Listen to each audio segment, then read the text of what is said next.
आज का दिन तारीख़ी लिहाज से भी बहुत अहम है और सबको पता है कि आज बीबी शहीद मोहतरमा बेनज़ीर भुट्टो उनकी 17वीं बरसी मनाई जा रही है।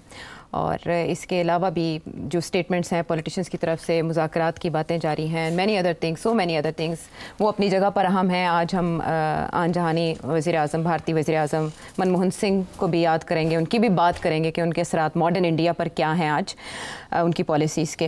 व्हाट्सएप पे सबका जो ले जाती ख़बर है वो है DGISPR की प्रेस कॉन्फ्रेंस।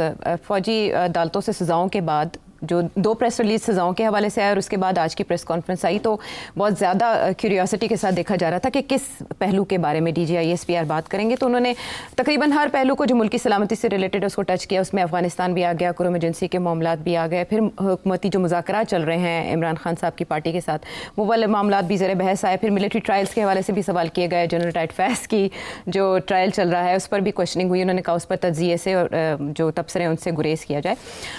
लेकिन मैं 2-3 ऐसे जो जुमले हैं जो मैं कोट करना चाहूँगी क्योंकि वो बहुत इंपॉर्टेंट हैं। वो पॉलिसी बता रहे हैं इस वक्त महकमे की क्या है, इंस्टीट्यूशन की क्या है। उन्होंने अफ़गानिस्तान के बारे में बात करते हुए कहा कि आर्मी चीफ ये कह चुके हैं कि एक पाकिस्तानी की जान और माल अफ़गानिस्तान पर मुकद्दम है। अफ़गानिस्तान खारजियों और दहशतगर्दों को पाकिस्तान पर फ़ौक़ियत ना दे। कल अफ़गानिस्तान के साथ जो भी झड़पें हुई मामलात हुए उसके बाद ये तबसरा बहुत अहम था। और जब उनसे क्वेश्चन किया गया कि इमरान खान साहब चाहते हैं कि आप पॉलिसी को चेंज करें और डायलॉग की तरफ आएँ, मुज़ाकरात की तरफ आएँ, तो उन्होंने कहा कि हमारे बिलवास्ता और बिलावास्ता दोनों तरह से मुज़ाकरात रहे हैं, लेकिन अगर मुज़ाकराती हर मसले का हल होते तो दुनिया में जंगें ना होती। इस तरह से उन्होंने उनको रद्द कर दिया। बहरहाल दोगली सियासत का प्रचार, गुमराह सोच और दोबारा आबादकारी की नाम नहाद पॉलिसी, इसके अलावा ये कहना कि कोई फ़र्द वाहिद इसकी सियासत और इसकी इक़्तिदार की ख्वाहिश पाकिस्तान से बालातर नहीं है। सवालात भी हुए और उनके जवाब भी मिले। लेकिन मैं आपसे ये जानना चाहूँगी कि आज की प्रेस कॉन्फ्रेंस की टाइमिंग कितनी अहम है और इसमें आपको क्या मिसिंग लगा, आपने भी देखी? सही कह रहे हैं। मेरा ख्याल है इस साल 5 प्रेस कॉन्फ्रेंसेस हुई हैं, ऐसे ही है ना जी। ये 5वीं थी। प्रेस स्टेटमेंट्स आए हैं because after every core commanders meeting एक बयान तो आता है जी। प्रेस रिलीज आती है, मगर प्रेस कॉन्फ्रेंस बड़ी ट्रिकी चीज़ होती है। सवाल भी होते हैं और फिर जवाब देना पड़ता है। फिर वहाँ पता भी ये चल जाता है कि किस सवाल का जवाब मिला, किस सवाल का जवाब नहीं दिया। तो आपका सवाल का अगर मैं जवाब दूँ तो ये है कि आज 1-2 ऐसे मौजू थे जिसके ऊपर कोई रोशनी नहीं डाली उन्होंने। हालांकि आज के दिन में 1-2 ऐसे इश्यूज़ हैं जो कि जैसे कहते हैं हॉट इश्यूज़ हैं और जिसके अंदर तवक्को ये की जा रही थी कि उसके ऊपर भी कोई तबसरा होगा। एक तो ये कि जो इस वक्त रिचर्ड क्रैनल के बारे में और उनके जो बयान आ रहे हैं इमरान खान के बारे में, उसके बारे में हुकूमत पाकिस्तान की तरफ से ख्वाजा आसिफ ने भी बात की है। इसी तरीके के साथ साद रफ़ीक साहब ने भी बात की है एंड अदर्स ऑल्सो कि ये अमेरिकन इंटरवेंशन, ये इंटरफेरेंस है एंड सो ऑन। उसके ऊपर कोई मेरा ख्याल है शायद सवाल भी कोई नहीं हुआ और कोई जवाब, और इसके ऊपर तबसरा भी नहीं किया। हाँ, आलमी दबाव के हवाले से वैसे सवाल भी नहीं आया। सवाल भी नहीं आया। एक दिलचस्प बात है। हालांकि आजकल सवाए उसके और कोई बात ही नहीं हो रही सोशल मीडिया पे एटलीस्ट। ये कहा जाता है कि प्लांटेड क्वेश्चंस होते हैं, पहले से सेट होते हैं। नहीं, देखिए कुछ सवाल होते हैं जो कि जिसका वजाहत करनी ISPR का काम होता है, तो वो कह देते हैं कि ये सवाल पूछना, ये पूछना, ये। तो उसके अलावा भी होते हैं सवाल जो लोग खुद पूछते हैं। हाँ, जैसे एक सवाल हुआ कि पसे पर्दा भी कोई रैंक के अफसर मुज़ाकरात कर रहे हैं, ये सवाल पूछा गया लेकिन जवाब नहीं था। तो एग्जैक्टली दिस, और ये जो मुज़ाकरात हो रहे हैं ये भी आजकल तो यही है ना बेसिक डिस्कशन कि जुडिशल कमीशन होगी नहीं होगी, क्या होगा क्या नहीं होगा। तो उसका भी उन्होंने टाल दिया। उन्होंने कहा कि हमारा कोई तल्लुक नहीं है, अगर कुछ है तो वो गवर्नमेंट कर रही होगी, हमें नहीं। और ये आपस में ऑपोजिशन गवर्नमेंट का काम है, तो उधर भी उन्होंने कोई ख़ास रोशनी नहीं डाली। हालांकि ये 2 इश्यूज़ थे, एक अमेरिका वाला और एक ये। अच्छा, इसके अलावा जो इश्यूज़ उन्होंने जिसके ऊपर अहमियत दी वो 2-3 चीज़ें थी, जिसमें से एक तो खैर अफ़गानिस्तान था, क्योंकि मेरा ख्याल है पहली दफ़ा नहीं दूसरी दफ़ा पाकिस्तान की तरफ से बमबारी हुई है कोस्टल पख्तिका, जहाँ के TTP वाले लोग घुस बैठी हैं और वहाँ से वो अटैक्स कर रहे हैं और बड़ी शदीद किस्म की, सीरियस किस्म की अटैकिंग हो रही है पाकिस्तान की सरजमीन पे और पाकिस्तान के सिक्योरिटी फोर्सेस पे। तो that is a major issue.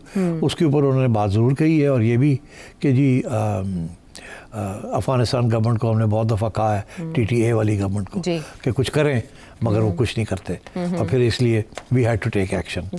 तो एक तो खैर उन्होंने एक्सप्लेन किया कि प्रोवोकेशन क्या है, कितना हमारा नुकसान हो रहा है, कब से हम उनको रिक्वेस्ट कर रहे हैं, बता रहे हैं कि कुछ करें, आप रोकें इनको, और वो कर नहीं रहे हैं। तो एक तरफ तो ये उन्होंने इसकी वजाहत की है कि we were compelled to do so because of our national security. तो खैर ये तो अंडरस्टैंडेबल है, मेरा ख्याल है पता ही था सबको कि ये क्या इशू है और क्या नहीं है, कोई छुपी हुई बात नहीं थी, मगर उन्होंने फिर भी सोचा कि ज़रूरी है इसको क्लियर करना।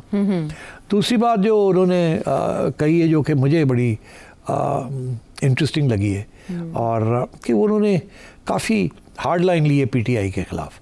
नाम नहीं लिया मेरा ख्याल है, मगर इनडायरेक्टली पीटीआई के ऊपर ठीक ठाक जैसे कहते हैं खड़काया है। अच्छा, जो उसमें भी कोई नई बात नहीं है, बिकॉज़ वो तो कुछ अरसे से कहा जा रहा है एस्टैब्लिशमेंट की तरफ से कि पीटीआई का जो रोल रहा है May 9th एंड देन 26 नवंबर, ये दो रोल्स के बारे में तो काफ़ी तबसरे होते रहे हैं, और अभी हाल ही में मिलिट्री कोर्ट के ट्रायल्स भी हुए हैं और सेंटेंसेस भी हुई है, तो उसके ऊपर भी गवर्नमेंट की तरफ से काफ़ी वजाहत आई है क्यों हुआ क्या नहीं हुआ। और आज इन्होंने भी कह दिया, जिसका बेसिक यही था कि जो कुछ हुआ कानून के तहत हुआ, और अपील्स भी जो होंगी वो भी कानून के तहत होंगी, और वो सिविलियन कोर्ट्स में भी होंगी। तो इसमें व्हाट्स द बिग डील, क्योंकि बड़ी इंटरनेशनल कम्युनिटी की तरफ से और पीटीआई की तरफ से ये आ रहा है कि जी ये तो मिलिट्री कोर्ट्स हैं, सिविलियन राइट्स को ख़त्म कर दिया गया है, कॉन्स्टिट्यूशनल अमेंडमेंट जो है वो भी गलत था या इलीजिटिमेट था। तो उन्होंने कहा कि नहीं, ऑल दैट वाज लेजिटिमेट, और अभी भी राइट ऑफ अपील है and in civilian court, supreme court is the final arbiter. तो उन्होंने उसको भी सही रास्ते पे लगा दिया, ताकि ये जो तनकीद आ रही है कि ह्यूमन राइट्स वायलेट हुई हैं, उनके कोई नहीं, राइट्स अपील्स है सारी जगह पे। हाँ, लेकिन उन्होंने जिस तरह कहा कि अदालत में वकला भी उन्हें दिए गए, फिर उनके अहले खाना भी मौजूद थे, फिर शवाहिद पेश किए गए, उसके बाद जाके कहीं सज़ा हुई, और आगे जैसे आपने कहा हक भी है। आप कल खुसूसी अदालतों की बात कर रहे थे, यहाँ वो कह रहे हैं कि हमने सारा ड्यू प्रोसेस जो है वो कानून के मुताबिक मुकम्मल किया और हक दिया गया, फेयर ट्रायल के तहत तकाजे पूरे किए गए। तो खुसूसी अदालतों और इन अदालतों में फिर क्या फ़र्क हुआ? नहीं, फ़र्क है ना, ये मिलिट्री अदालतें थी, खुसूसी अदालतें जो है सिविलियन अदालतें, जैसे एंटी टेररिस्ट कोर्ट्स हैं वो सिविलियन, अगर उनके जरिए ये सज़ाएँ हो जाती तो कोई इशू ना बनता, कोई इशू ना बनता। लेकिन वो भी स्पीडी ट्रायल करती ना, तो कर देती ना। तो व्हाट्स द प्रॉब्लम, ये भी तो साल लगा दिए इन्होंने जी, साल से ज़्यादा साल से ज़्यादा। तो वो 3 महीने भी हो सकती थी, वो जजेस लगाते 10, 15, 20, और यही जो एविडेंस, तस्वीर, क्या एविडेंस है, जो एविडेंस दिखाई है वो ये वीडियो शॉट्स, तो वो तो वीडियो शॉट्स 3 दिन के बाद सब थे इनके पास, तो वही यहाँ दिखाते और सबको सजाएं हो जाती कि ये देखें ये लूट मार हो रही है, ये हो रहा है, आग लगाई जा रही है, आर्सन हो रहा है, ये हो रहा है, उसके अंदर इनको सजा दे देते, और फिर वो अपीलों में चला जाता और वहाँ देखा जाता क्या होता है। अभी भी वही होगा, तो वही तो ये इसलिए मिलिट्री कोर्ट्स में लिखे गए एक धमकी देनी थी कि अगर आप ये आपने जो किया है सब कुछ, ये एक साजिश के तहत किया है, और वो साजिश जो अभी तक प्रूव नहीं हुई, ये मैंने कल भी कहा था, आज भी मैं आपसे कह रहा हूँ, और उसका इशारा उन्होंने आज ज़रूर किया है कि ये दिस वाज अ कंस्पिरेसी। और मगर इंटरेस्टिंग बात क्या है, अब जो मुझे जो इसमें से सबसे ज़्यादा इंटरेस्टिंग चीज़ लगी है वो ये है कि उन्होंने कहा कि नाम नहीं लिया, मगर ये कहा है कि पीटीआई जो है उसके जो फ़लसफ़ा है इस टेररिज्म, इंतशार और दहशतगर्द टोला। तो और उसका हिसाब उन्होंने लिया 2014 से, ये पिछले 2 इंसिडेंट्स नहीं, 2014 से हिसाब लेना शुरू किया। पार्लियामेंट पे हमला किया गया, वो सारा कुछ धरने जो किए, लॉन्ग मार्चेस जो की, जिस किस्म की सारी चीज़ें हुई वो, और यहाँ तक ले आए हूँ। तो अगर ये तो बहुत सीरियस इंचार्ज है ना कि पीटीआई को ये कहना कि उसका जो फ़लसफ़ा है और जो उसकी प्रैक्टिस है वो है दहशतगर्दी, तो फिर तो देखिए इसके बाद तो फिर रह कुछ नहीं जाता ना। अगर आप इतना बड़ा इल्ज़ाम एक इदारे की तरफ से आप लगा रहे हैं, ये किसी पॉलिटिशियन ने नहीं लगाया, एक इदारे के सरबराह ने, ISPR के तर्जमान ने ये लगाया है, तो ये तो फिर basically this is a very serious charge. इसकी you can lead to the banning of a political party, यही तो होता है इसी किस्म का चार्ज जिसके ऊपर आप एक सियासी जमात को बैन करते हैं एज अ टेररिस्ट ऑर्गेनाइजेशन, ठीक है ना। और आपने किए भी हैं कुछ जिहादी ऑर्गेनाइजेशंस वगैरह को, सेक्टेरियन ऑर्गेनाइजेशंस को आपने बैन भी किया, तो देन फिर रास्ते बंद हो जाते हैं सारे। अगर आप पीटीआई को बैन करने की तरफ जाएंगे, जो कि आप कर सकते थे जब वो फॉरेन फंडिंग केस, अभी तक उसके ऊपर नहीं गए, कुछ नहीं, प्रोसेस वो वहीं का वहीं पड़ा है, ठीक है, बाकी पार्टीज की भी फंडिंग चैलेंज कर दी गई। तो चलो जो भी है, तो फिर सबको बैन करें, या फिर अगर उनका भी नहीं है, इनका हो गया है, तो इनको करें फिर, मगर नहीं, उधर नहीं जा रहे ना। मगर जो बातें कर रहे हैं वो उधर ले जा रही है। तो एक तो ये वाज वेरी सरप्राइजिंग कि उन्होंने 2014 से नक्शा खींचना शुरू किया। मगर फिर ये इसकी सरप्राइजिंग बात ये भी है कि शायद भूल गए, या शायद जज्बाती हो गए, या शायद डिसोन करना चाह रहे हैं अपने प्रीडिसेसर्स को कि इमरान खान तो पुरानी इस्टेब्लिशमेंट के बच्चे हैं। पुराने वो जो सारा कुछ हुआ वो तो उस वक्त की इस्टेब्लिशमेंट के कहने के ऊपर हुआ। वो तो सबको पता है, खान साहब खुद मानते हैं इस बात को। जब उन्होंने अब उनकी जो क्लिप्स चल रही हैं, किस तरीके से उन्होंने डिफेंड किया सेम पेज को, किस तरीके से वो डिफेंड करते थे मिलिट्री कोर्ट्स को, किस तरीके से वो आईएसआई को डिफेंड करते थे, किस तरीके को ईव्स ड्रॉपिंग, ये जो फोन टैपिंग को वो डिफेंड करते थे, और इंक्लूडिंग हिज ओन कि मैं प्राइम मिनिस्टर हूँ, मेरे फोन को टैप करना चाहिए मेरी हिफाजत के लिए, और वो ऐसा ही करती है। और मतलब वो सारा कुछ था ना, तो वो एस्टैब्लिशमेंट के बच्चे थे, एस्टैब्लिशमेंट उनको लेके आई थी, और एस्टैब्लिशमेंट ने नवाज शरीफ को गिराया था उस वक्त की। तो अब ये कहना कि 2014 में ये दहशतगर्द थे, तो फिर इसके साथ तो फिर और भी बातें निकल आती है ना। तो उस वक्त की एस्टैब्लिशमेंट एक दहशतगर्द पार्टी को सपोर्ट कर रही थी, या उसको बनाया इन्होंने दहशतगर्द। तो ये अब छोड़ दें इस बात को।